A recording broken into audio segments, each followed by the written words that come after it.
This is a page in my sketchbook that I'm currently reworking.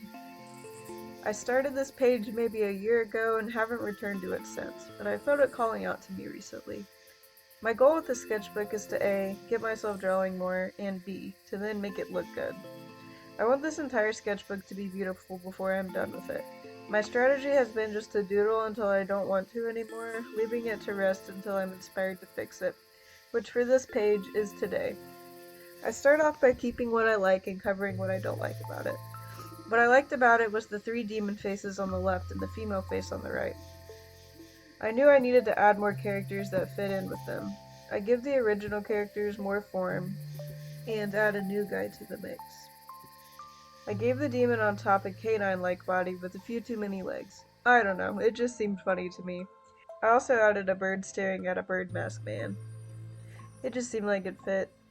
I used a limited color palette in this piece and I picked 3 colors besides using black, gray, and white. In the original I used graphite powder and a white pen.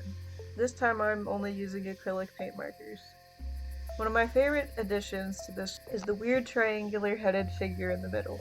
It reminded me of a flatworm, a fluke to be more specific, which is a parasitic worm that can live in all sorts of fun places in the body. It touches all the figures, unifying them.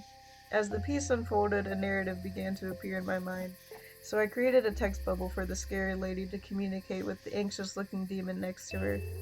"First day on the job?" she asks, presumably wondering why his expression is so out of place.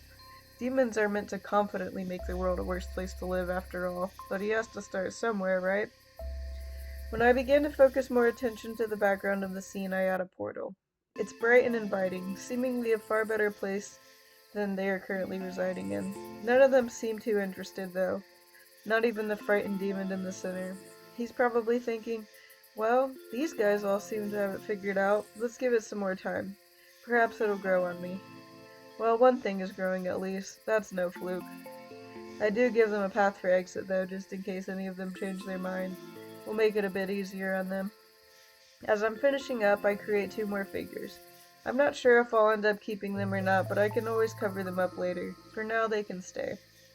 After that, I'm done with all the changes I'll be making today. It's time to move on to something else. But this piece isn't quite up to my standards yet. I will finish it when I get inspired to. Do you like the changes I made or have any ideas for the finished piece? I'd love to hear any and all feedback. Do you see a different narrative than my own? Let me know in the comments. If you enjoyed it, please like this video and subscribe to my channel to ensure you will see the rest of my progress in my sketchbook. Thanks!